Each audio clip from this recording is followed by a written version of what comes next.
Good morning, class 8. Welcome to your geography class of 18th of November. Okay, so today is 18th and we are going to go ahead with the geography. So let's start with that video and then in parts I can explain it to you and we will do some discussion of the topics learned and clearing of doubts today before I proceed to local winds and those parts. Okay, so this is the pressure belts thing that we saw. Hold on a minute.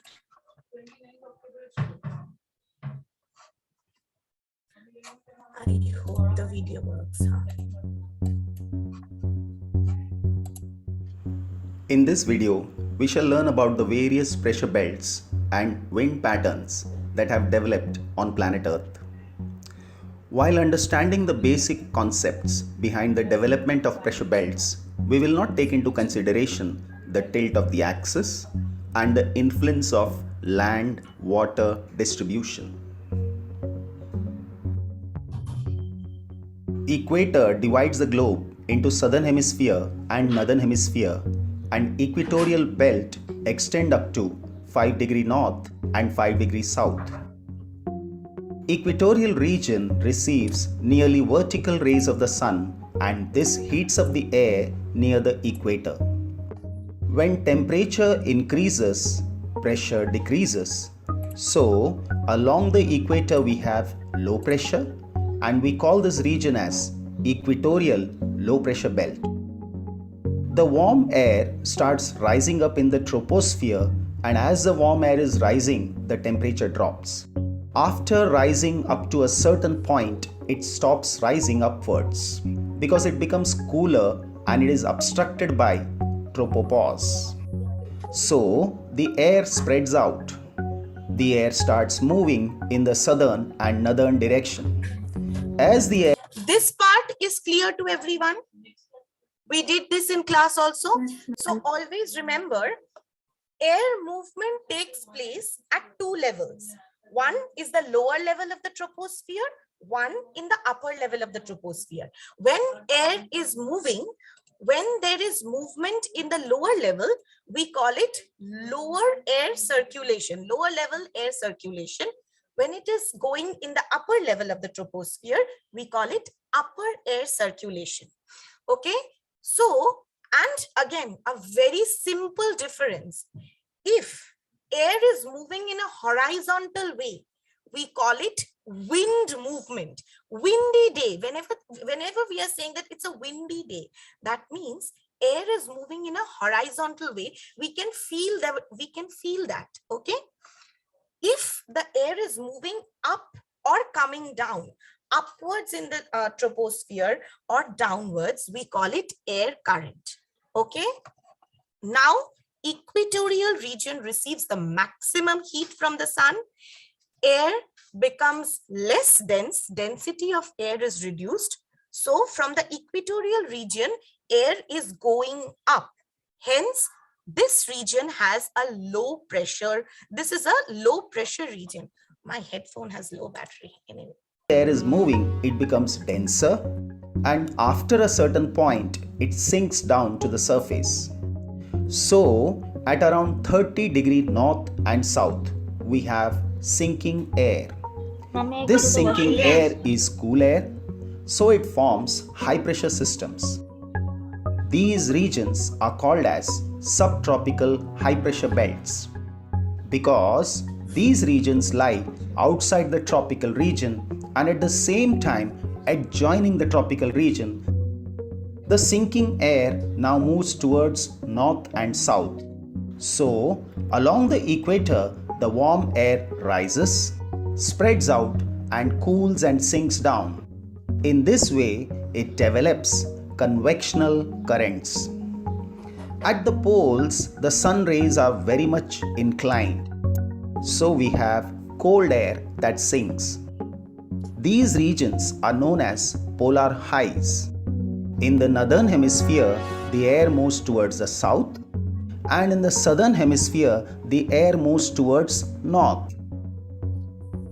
at this point we have air coming from north and south.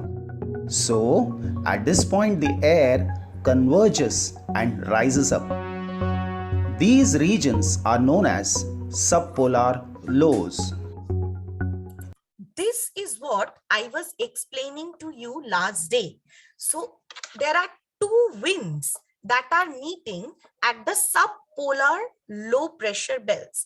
In the subpolar low pressure belts, one is a warm wind that is going from subtropical high pressure zone, and another is a cold wind that is coming from the polar high region.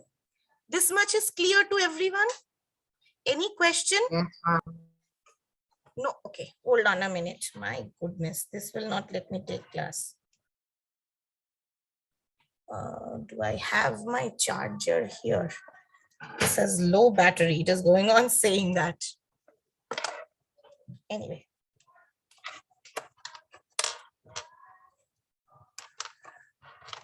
As long as this works, I'll use, otherwise I'll have to stop this.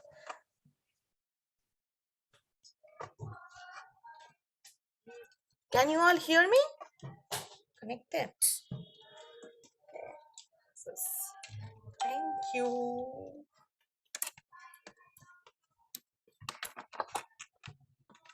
You have to connect it where? Oh, here. Just change your headphones. Or I think headset for you. What?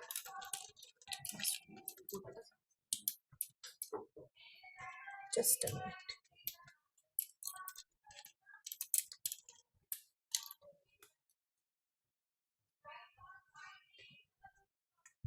Headphones inbuilt.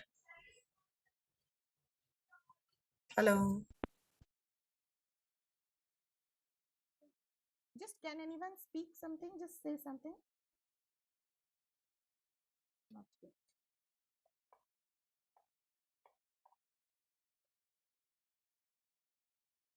Hello. Okay, let's see. Let's see. I'll just normally take it. Can you all hear me? Normally, can you hear me now? Yes or no?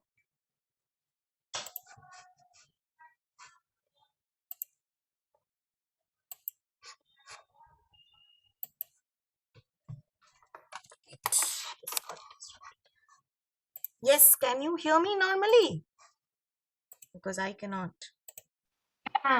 Okay. Now I can hear you all as well. Okay. So what I was telling you all last day is about this pressure belt. Okay. So what is happening from the polar regions, North Pole and South Pole also, cold winds are coming. Now North Pole and South Pole, the winds again blow as easterly winds. Easterly means they start from the east and blow towards the west. Okay, start from the east and blow towards the west. They are called polar easterlies. Clear? Now, when polar easterlies and the wind from the subtropical high pressure belt, the warm air, they both meet, after meeting, they rise up again at the subpolar region. They rise up again. The warm air is rising first and then it is sucking in the cold air as well. Hence, in the subpolar region, there is another low pressure belt. So at 60-degree latitudes, we have low pressure system because we have rising air. Along the equator, the air is rising because of convection. And at subpolar lows, we have rising air because of convergence. This rising air also spreads out, cools and sinks. Same things happen in the southern hemisphere. On the surface of the earth, along the equator, the winds move from high pressure regions to low pressure regions. That is from subtropical highs to the equatorial low in the northern and southern hemisphere. These winds bend to the right in the northern hemisphere And in the southern hemisphere, the winds bend to the left. And this is described as Coriolis effect. The winds bend to the right and left in the northern and southern hemisphere respectively, because the earth is spherical in shape and the earth rotates from west to east. In the same way, in between 30 and 60 degree north and south,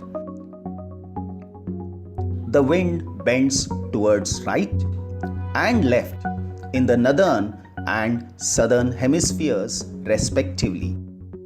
Even at the polar region, the same phenomena can be seen.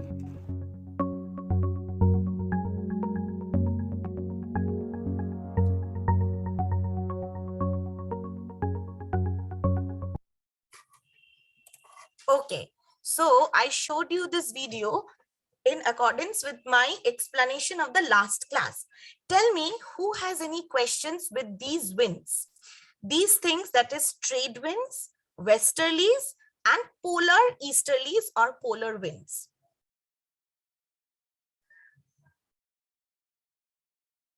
Ma'am, I don't have a question, but can you please explain the Coriolis movement once? Coriolis effect is it's an effect that is created due to the rotation of the earth.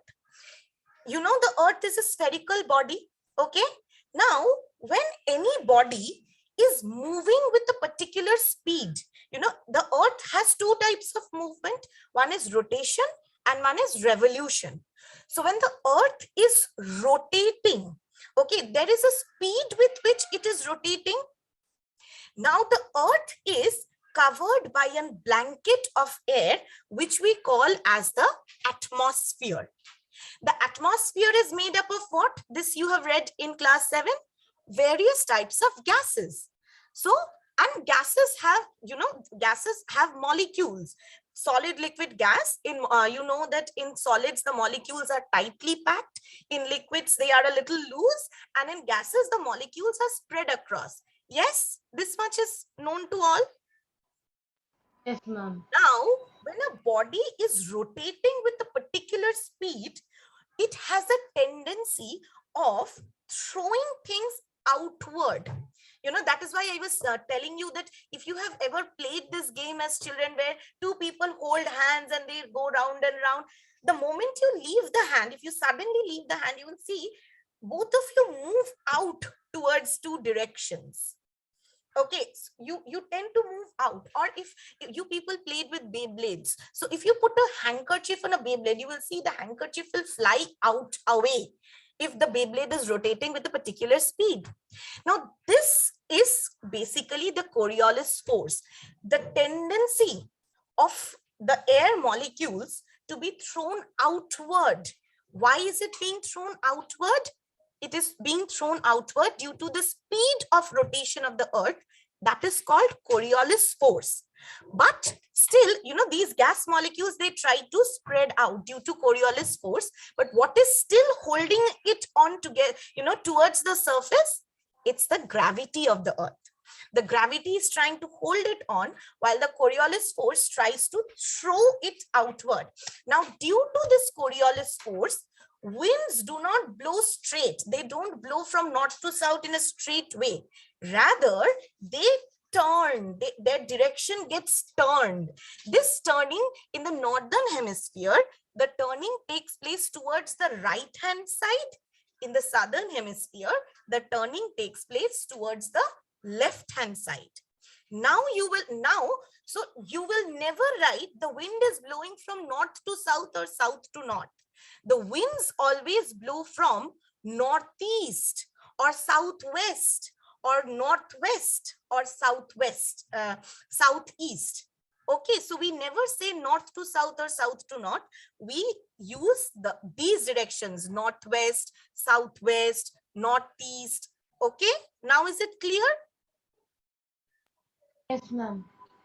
Everyone? So I'll share this. So can I just say something? Yes, please, absolutely. So the northeast trade winds and the southeast trade winds are a lot like the winds blowing from the polar regions to the subpolar low regions. Absolutely. Yes, I am coming to, I'll not proceed further. Now I'll say some small points. You can keep your copies, and if you want, you can take down some notes in this part. So since you will be having an assessment from the you will be having an assessment based on the pressure belts and India physical divisions next Tuesday. So I like to clarify a few things. First and foremost, a very simple question is, what is the relationship between temperature and pressure? Okay, this everybody should be able to answer. That is, they are inversely related. Higher the temperature, lower the pressure. Because when temperature increases, anything has a tendency to expand.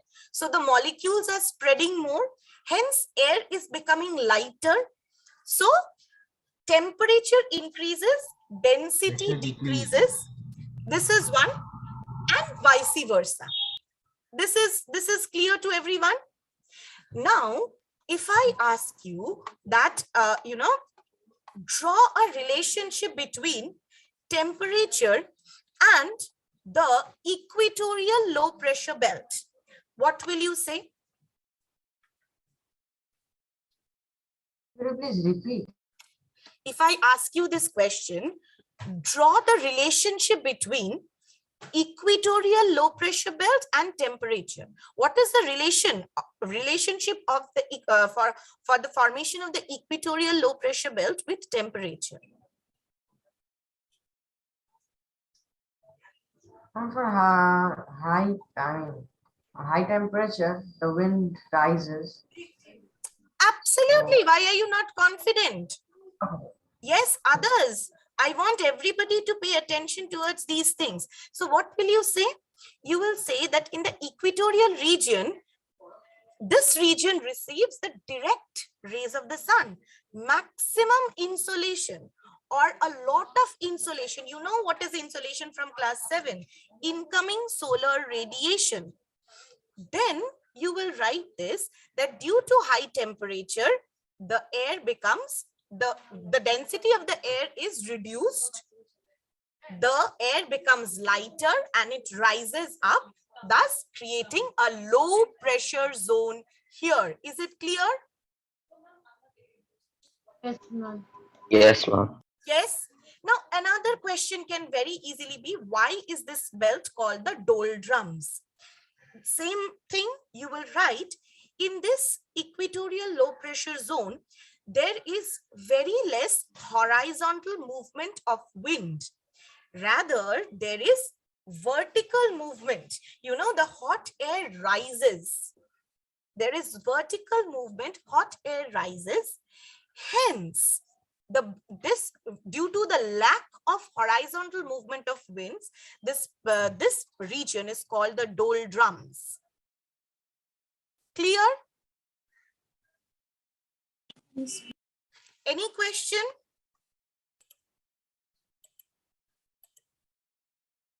Yes, class 8. No. Nothing, right? For everyone.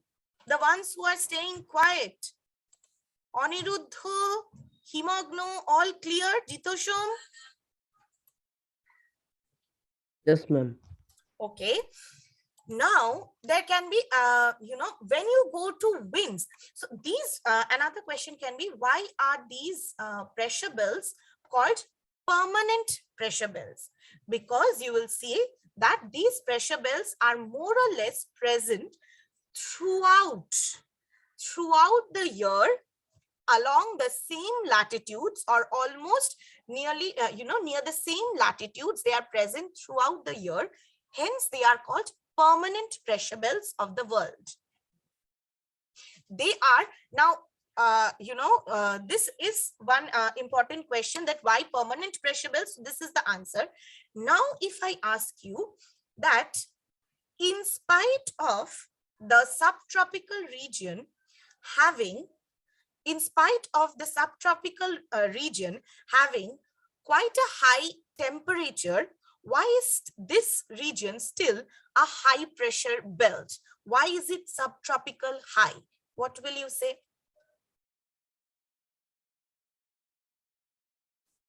What is the reason? Ma'am, can you please repeat the question once? In spite of the subtropical regions receiving a lot of insolation, or you can say in spite of the subtropical regions having high temperatures, why is this zone a high pressure region? We just discussed that higher the temperature, lower the pressure. But this region has quite high temperature. But Because why it is high pressure? compared with the it's like the intertropical, no, sorry, the converging zone, the equator. Please get your understandings clear. It is, what is converging? What is happening here? Ma'am, What ma'am, is happening here? Subtropical high, what is happening? Ma'am, ma'am, Due to uh, Acha, who is the other one? Was that Ayushman?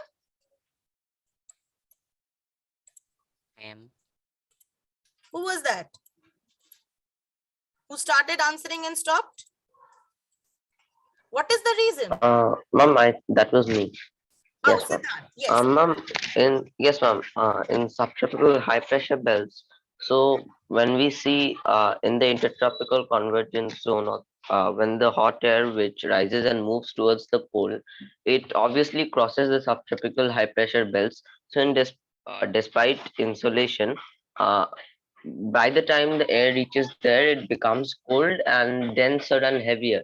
So it begins to lay down and coming down. The wind comes down and Yes, settles over that you area. have got the reason.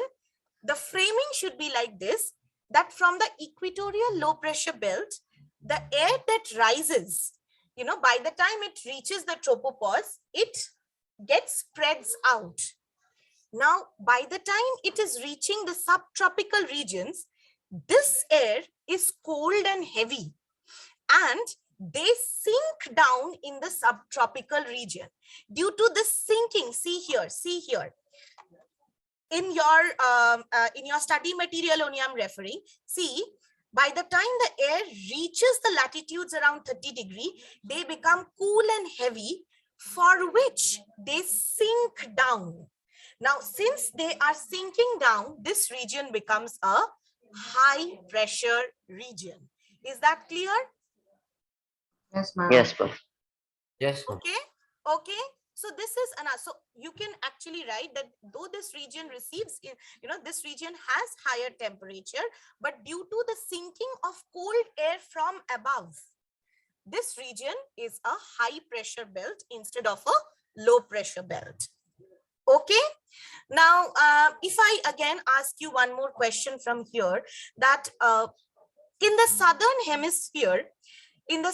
hemisphere, why do we call, in the southern hemisphere, why do we use the names, this roaring 40s, furious 50s, and shrieking 60s?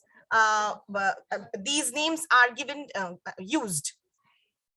Ma'am, in the southern hemisphere, there is not a lot of land, due to which the winds do not have a lot of obstruction to flow. That is why they flow very harshly, and therefore With the a great names are. speed, not harshly, they flow with a great speed.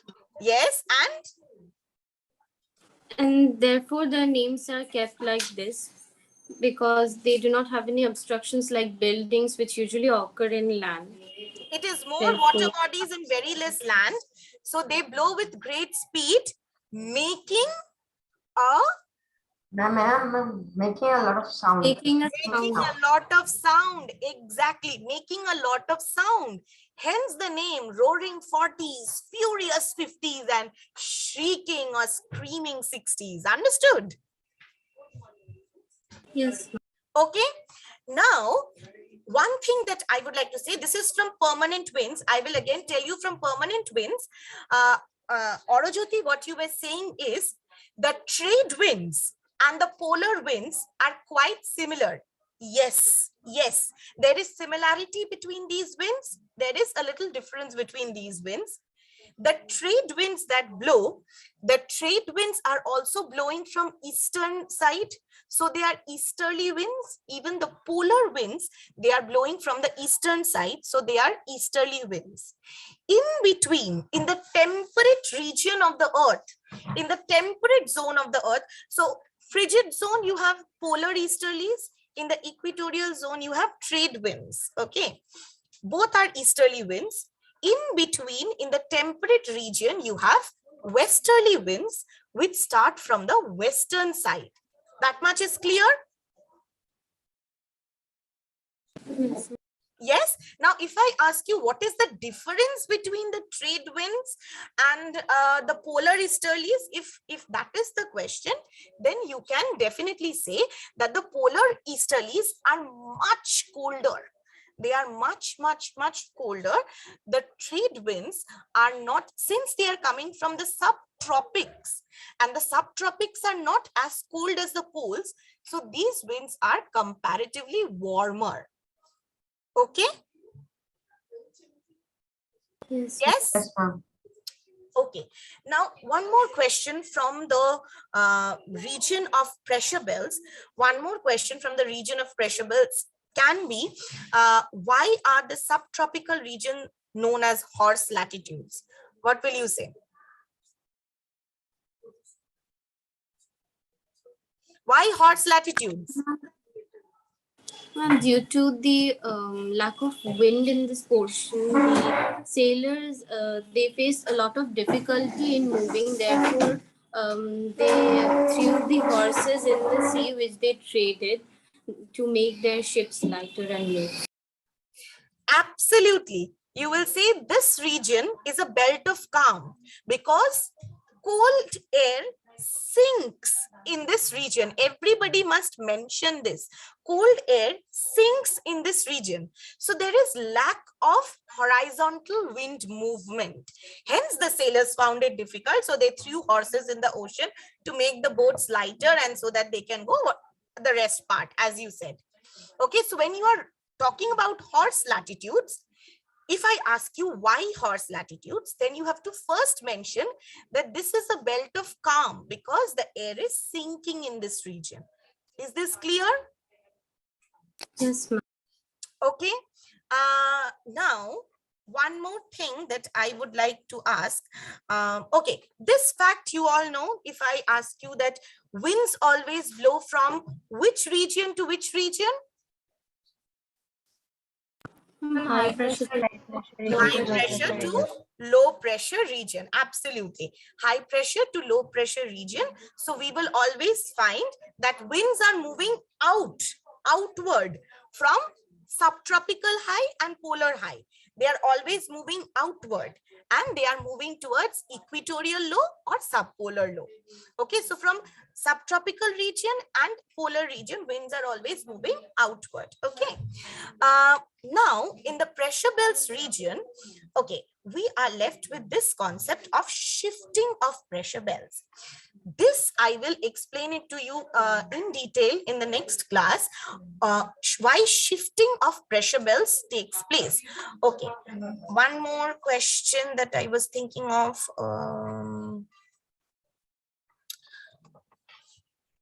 Okay.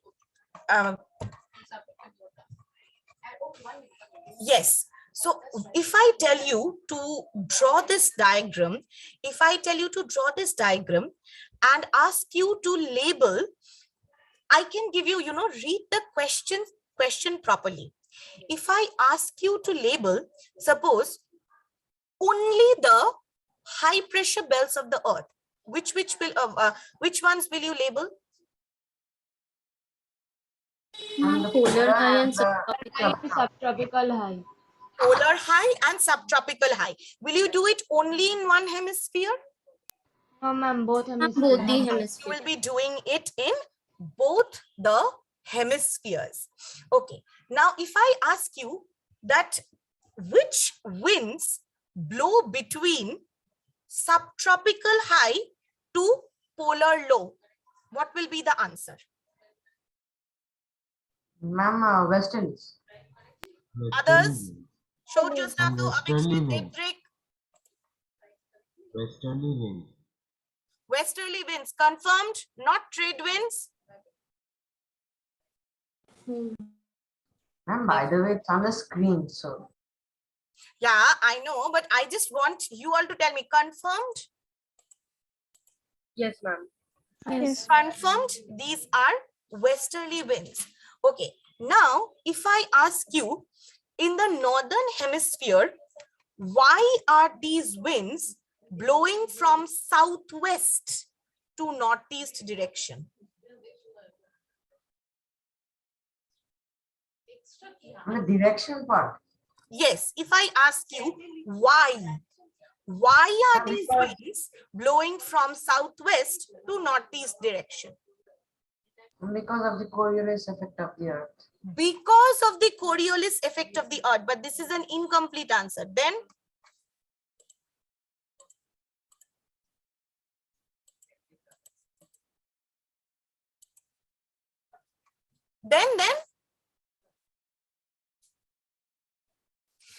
definitely because of the Coriolis effect of the earth. Now you will say these winds are moving towards the poles, and in the northern hemisphere the winds turn, all of you will have to mention this, that in the northern hemisphere winds turn towards the right hand side. Okay, hence the path of the winds is not from south to north but from southwest to northeast. Am I